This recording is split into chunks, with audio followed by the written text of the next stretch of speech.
ballon, vous débrouillez. Donc une fois que vous êtes tombé avec le ballon, bah, vous le donnez à celui qui est là à droite et là le à gauche. Et les ballons ils tournent comme ça.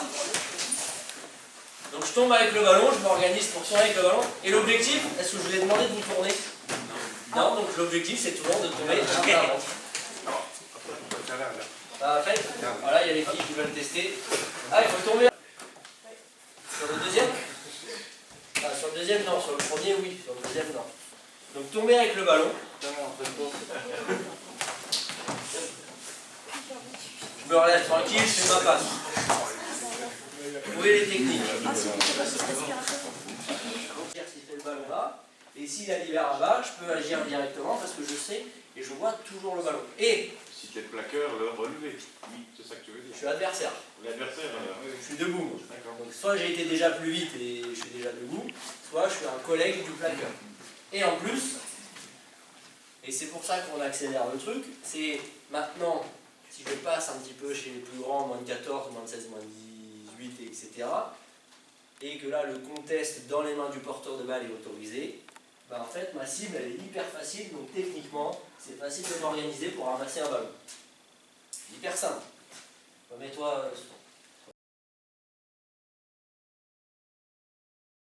Mets tes pieds là-bas parce que comme elle filme, c'est moi qui tourne aussi.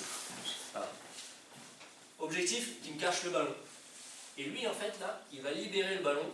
On l'avait déjà un peu fait je crois l'an dernier quand on a commencé un peu avec les 4. L'objectif pour lui ça va être de libérer le ballon le plus loin possible de moi.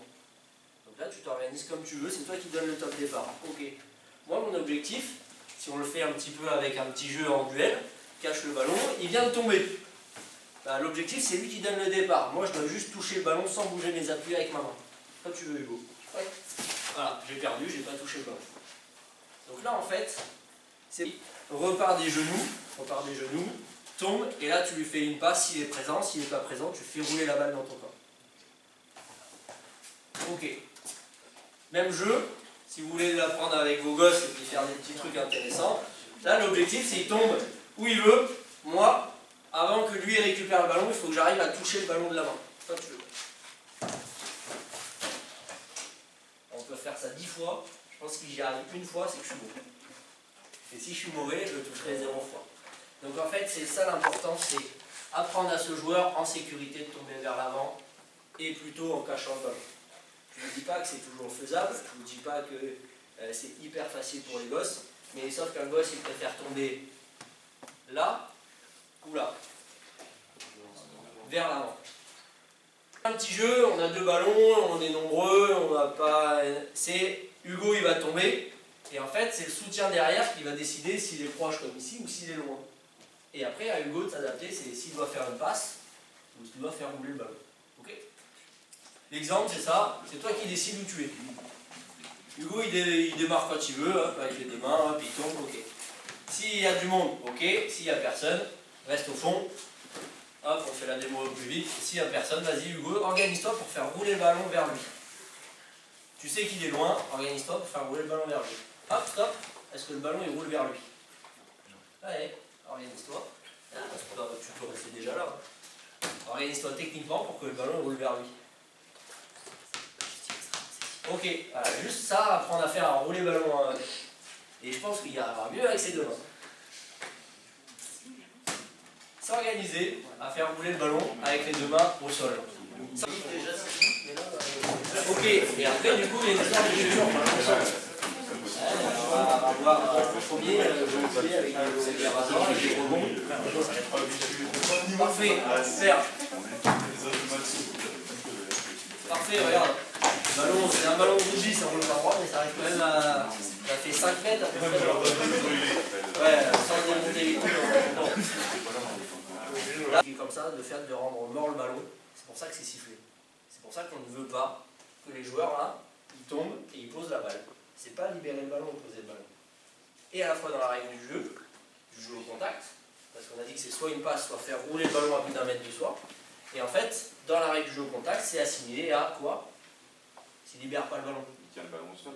Tenir le ballon au sol. Et du coup, c'est pour ça que je vous parlais un peu des grands là. Les grands, qu'est-ce qu'ils font une fois qu'ils sont par terre hein on met le ballon par terre et puis on fait plus rien. Donc bien entendu, Dans les moins de 12, même au jeu au contact, même s'il est un petit peu plus court dans l'année, bien entendu, lui, on peut déjà lui demander de faire des abdos, on peut déjà lui demander d'éloigner le ballon avant de faire la passe, avant de le faire rouler, on peut déjà lui demander d'avoir une activité au sol. Le fameux rebond au sol, le fameux UI, comme vous voulez, pour en fait avoir les principes qu'on va retrouver derrière. Ok. Je peux te poser une question? En tant qu'arbitre, oui. Quand un joueur garde les mains du ballon, oui. La tolérance, c'est combien de temps? À quel niveau? À tous les niveaux, je veux dire, ouais. Où tu commences à siffler. C'est pour ça, lui doit rendre le ballon disponible. Ça, c'est la règle qui demande ça. Il est joueur au sol, il doit en fait permettre à tous les autres joueurs debout de jouer le ballon. Et après, on lui dit, il doit lâcher le ballon. Bon, s'il garde, allonge-toi sur le ventre et mets tes deux mains sur le ballon. Ouais, allonge-toi sur le ventre, et alors tu dis, hop, mets-le au-dessus de ta tête. Et voilà, comme ça. Pas au-dessus de ta tête, mais au sol. Voilà. Et avec les deux mains sur le ballon en contact avec le ballon. Bien entendu, lui, quand il y a les joueurs, les pieds, machin qui arrivent, il faut qu'il garde la maîtrise du ballon, sinon tout le monde tape dedans sans faire exprès. Donc la tolérance, c'est bien entendu de garder un grip dessus, une application dessus. Par contre, après, si moi je suis tout seul, je dois pouvoir faire ça sans difficulté. S'il commence à mettre tes mains au-dessus, et en fait tu vas presque m'empêcher de prendre le ballon. Si moi je commence à faire ça et que en partant j'y arrive pas, c'est que là ça n'a pas lâché. Je suis à côté de lui, c'est lui qui décide. Il sait qu'on va faire une passe, moi tu dois faire une passe en l'air. Ouais, c'est toi qui décides. Moi mon objectif c'est de le choper avant qu'il tombe. Et du coup j'ai un peu d'exercice de lecture, un petit peu d'exercice de manip. Et après, vous pouvez dire, tiens, dans le carré, c'est toi qui choisis à droite, à gauche, mais moi, je dois essayer de le récupérer. Et c'est la première lecture du gratteur. Le gratteur, est-ce que le ballon est accessible? Oui, non. Est-ce que je dois y aller? Oui, non. Et si je ne dois pas y aller, quelle autre tâche je fais? Et si je dois y aller, comment je m'organise? Et on va retrouver la même chose une fois qu'on aura réautorisé à prendre le ballon des mains du porteur de balle. Comment je m'organise pour avec le ballon? Ah merde, alors nous, on a déjà une évolution assez maîtrisée de l'espace. Donc, avant de retomber, on se dit, attends, il faut que je fasse ça. Parce que cette fois-ci, c'est le côté à droite. Et après, là, c'est à gauche. Donc, on a quand même notre maîtrise. N'oubliez pas de tomber d'abord de face. Et une fois que vous êtes au sol, vous vous organisez pour vous envoler. Mais libérer, moi, en fait, au moment où il tombe, il faut que je le bloque. Parce que si je le bloque, qu'est-ce qu'on a dit que lui devait faire quoi? Me rendre le ballon disponible. Et si là moi j'attaque le ballon ici que je tire, est-ce qu'il me rend le ballon disponible? Non. Donc en fait, indirectement, il va être obligé de faire une action et à droite et ou à gauche. Et moi en fait, si je suis bon, le ballon il va être disponible. Et si il ne le fait pas, c'est qui est récompensé? C'est moi. Moi j'ai joué mon rôle. Moi j'ai respecté la règle. Je suis sur mes appuis, dans mon camp. J'attaque le ballon et je le tire. Et après, c'est son problème. C'est plus le mien. C'est pour ça qu'il y a un jeu plaqueur-plaqué, plaqueur-gratteur, plaqueur-soutien très très proche, et offensivement et défensivement. Et le jeu au contact, même si là on fait un truc hyper accéléré parce que on est aussi en formation et on pourrait y passer des heures, on pourrait aller sur le terrain, le tester, etc. Le jeu au contact, c'est juste ça. Il libère le ballon, mais il le laisse à côté de lui, pénalité contre lui. Point. Et même moi, si adversaire, je commence à faire ça. C'est qui la première faute dans l'ordre chronologique? C'est lui. Et du coup, il s'est assigné à un ballon gardé au sol. Ok?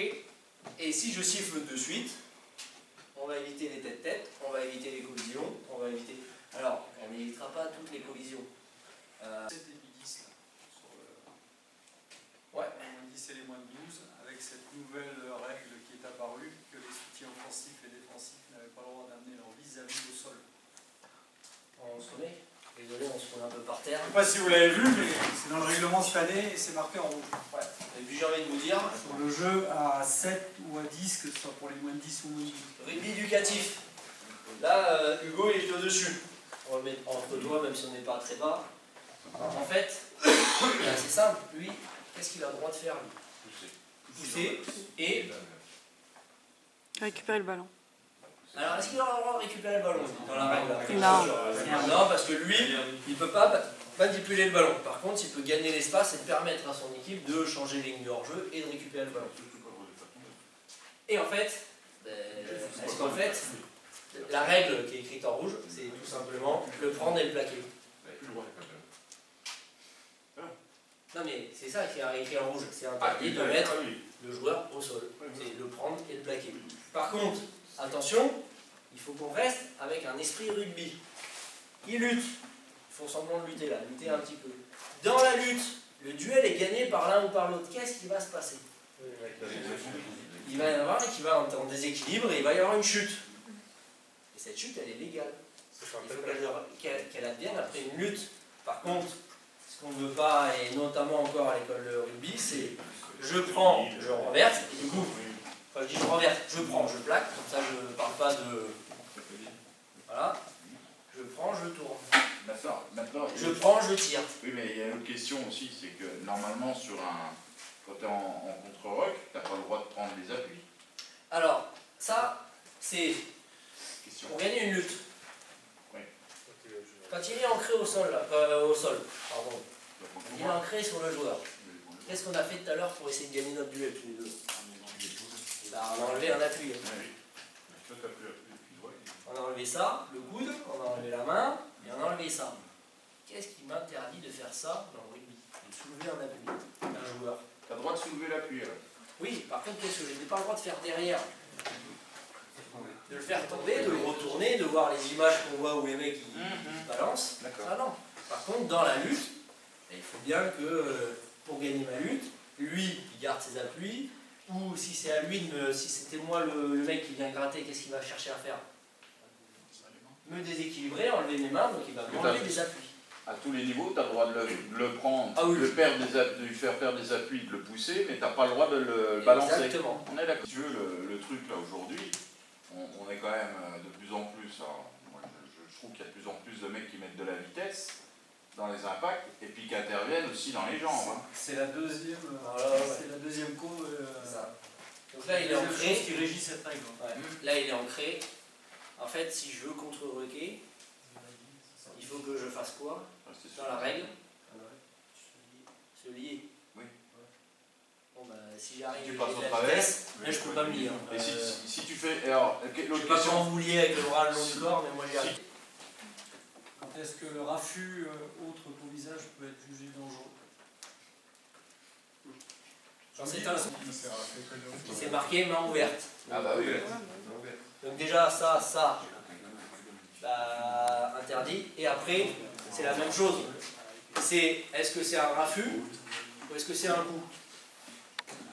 Si je fais ça, je raffute, ça pas de problème. Par contre, si j'arrive et là je fais pouf, c'est un coup. J'ai le droit de donner des coups au rugby.